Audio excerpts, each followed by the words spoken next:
બનાસકાંઠા જિલ્લામાં ભાજપની ચાણક્ય નીતિ કરી ગઈ કામ. કાંકરેજ તાલુકા કોંગ્રેસના પ્રમુખ ગોપાલસિંહ સોલંકીએ ધારણ કર્યો કેસરીયો. પ્રદેશમાંથી ધવલ દવે સહિત જિલ્લા ભાજપ પ્રમુખ કીર્તિસિંહ વાઘેલાએ પહેરાવ્યો ખેસ. ગોપાલસિંહ સોલંકી પોતે બિનહરીફ થવાના સંકેતો પણ આપ્યા. વિકાસની રાજનીતિમાં જોડાઈ રહ્યો છું તેવું ગોપાલસિંહનું કહેવું. ધારાસભ્ય પોતે પોતાની મનમાની ચલાવી રહ્યા છે તેવું ગોપાલસિંહનું કહેવું. કોંગ્રેસનું મેન્ડેટનું અનાદર કરી વિકાસની રાજનીતિમાં જોડાયા છે તેવું ભરત દવેનું કહેવું. કોંગ્રેસ તાલુકા પ્રમુખે પણ કોંગ્રેસને રામ રામ કર્યા છે તે ઉત્તમ ઉદાહરણ છે વિકાસની રાજનીતિ તેવું ભરત દવેનું કહેવું. કંબોઈ જિલ્લા પંચાયત અને એની નીચે આવતી 4 તાલુકા પંચાયતમાં પણ કોંગ્રેસનો મેન્ડેટનું અનાદર થયો છે તેવું ભરત દવેનું કહેવું. રામજીભાઈ રાયગોર, બનાસકાંઠા. ભારતીય જનતા પાર્ટીના અમારા યશસ્વી બનાસકાંઠાના અધ્યક્ષ સન્માનનીય કીર્તિસિંહજી વાઘેલાની અધ્યક્ષતામાં આગામી 28મી તારીખે ભારતીય જનતા પાર્ટીનો ભગવો એ બનાસકાંઠામાં લહેરાવાનો છે એ આ વખતે નિશ્ચિત છે.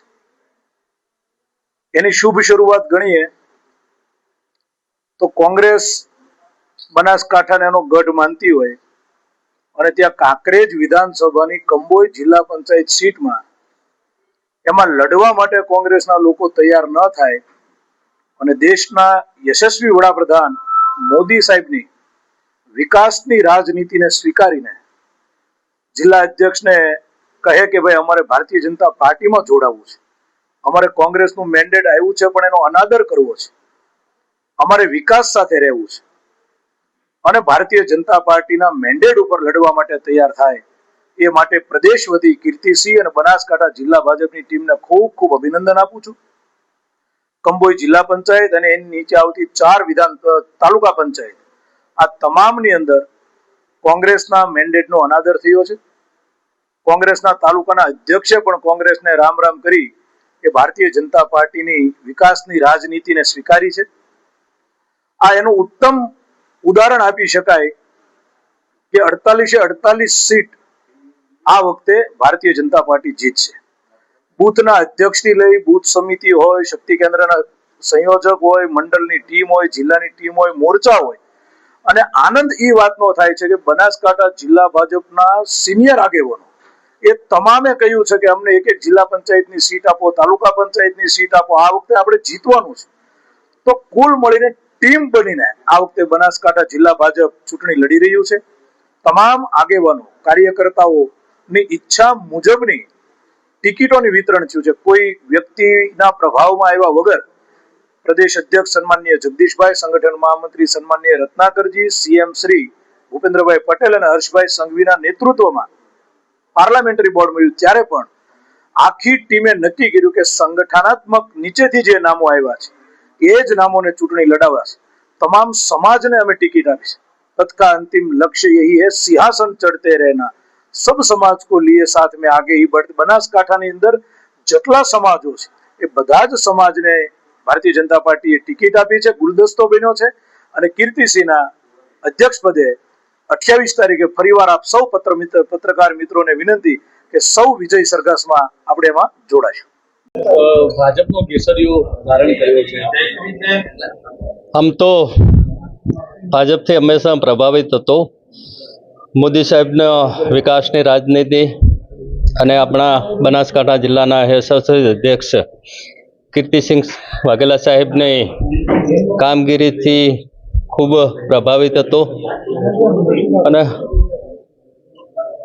દેશને આટલા વિકાસના પંથે લઈ ગયા હોય મોદી સાહેબ અને ક્યાંક ત્યાં થોડું રાજનીતિમાં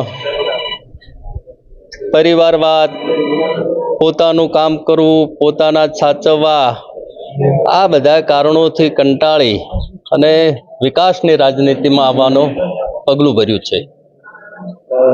જિલ્લા પંચાયતની ચૂંટણી પણ લડવા જઈ રહ્યા છો, શું સ્થિતિ છે? હાલ ભારતીય જનતા પાર્ટીએ મને મેન્ડેટ આપેલો છે. 22 કંબોઈ જિલ્લા પંચાયત સીટ સામે કોઈ પણ લગભગ એક આમ આદમી પાર્ટીનું ફોર્મ છે પણ એ ગામનું જ છે ને પરિવારનું જ છે એટલે નીકળી જશે. એટલે 100% એ બિનહરીફ જેવી છે સીટ મારી. અને આ મોદી સાહેબની વિકાસની રાજનીતિ આપણા બનાસકાંઠા જિલ્લાના યશસ્વી અધ્યક્ષ શ્રી કીર્તિસિંહ વાઘેલા સાહેબ, એવા જ અમારા બનાસ બેંકના ચેરમેન શ્રી ડાયાભાઈ પિલિયાતર સાહેબ હંમેશા અમારે હાથમાં હાથે જ્યારે મળીએ કોંગ્રેસમાં હું હતો ત્યારે પણ કે બાપુ વિકાસની રાજનીતિમાં આવજો, એમનો હંમેશા એક જ શબ્દ હતો. અમારા તાલુકા ભાજપના પ્રમુખ શ્રી નટવરભાઈ પટેલ સાહેબ, એવા જ અમારા જે અંગત મિત્ર છે એવા પૂર્વ ભાજપ પ્રમુખ અને હાલ થરા માર્કેટ યાર્ડના ચેરમેન શ્રી ઈશ્વરભાઈ પટેલ સાહેબ, એ પણ ખૂબ સતત એમની પણ માગણી હતી કે આપ વિકાસની રાજનીતિમાં આવો અને બધા સાથે રહીને કામ કરો. એટલે આ બધા કારણોના કારણે એવા જ અમારા તાલુકાના મહામંત્રી ભાઈ શ્રી અમરસિંહ સોલંકી સાહેબ, એ હંમેશા એમની પણ સતત મહેનત રહેતી હતી કે આપ બધાએ સાથે મળીએ, બધાએ સાથે મળીને કામ કરીએ, એ માટે આપ ભાજપમાં જોડાઓ.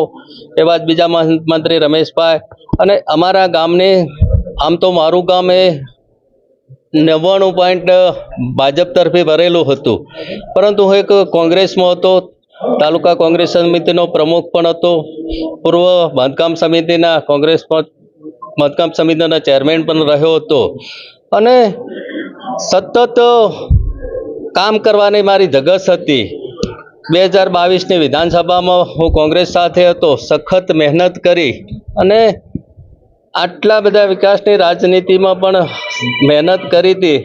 એ બદલ ત્યાં પરિણામ કોંગ્રેસનું મળ્યું હતું, પરંતુ પરિણામ મળ્યા પછી ધારાસભ્યશ્રી પોતે પોતાની મનમાની પોતાની રીતે જીત્યા હોય એ રીતના નહીં કોઈ કાર્યકરને સાંભળવો, નહીં આ 22 પછીના અત્યાર સુધીના સમયમાં કોઈ પણ કામ કોંગ્રેસ સમિતિના પ્રમુખ તરીકેનું મેં ભણાવ્યું, રોડ રસ્તાનું કામ હોય, વિકાસનું કામ હોય, એ એક પણ કામ ધ્યાને ન લેવાના કારણે ત્યાંથી સતત વિશ્વાસમાં પણ ન લેવામાં આવે. તાલુકા કોંગ્રેસ સમિતિનો પ્રમુખ હોવા છતાં ત્યાં ધારાસભ્ય આપણને વિશ્વાસમાં પણ ન લે. એટલે આ બધા ઘણા બધા પરિબળો હતા, અને ગામ પણ આખું એવું કહેતું હતું કે આપ બધા સાથે રહીને કામ કરીએ. એટલે આ વિકાસની રાજનીતિમાં બધાની સાથે આજે ભાજપમાં જોડાય.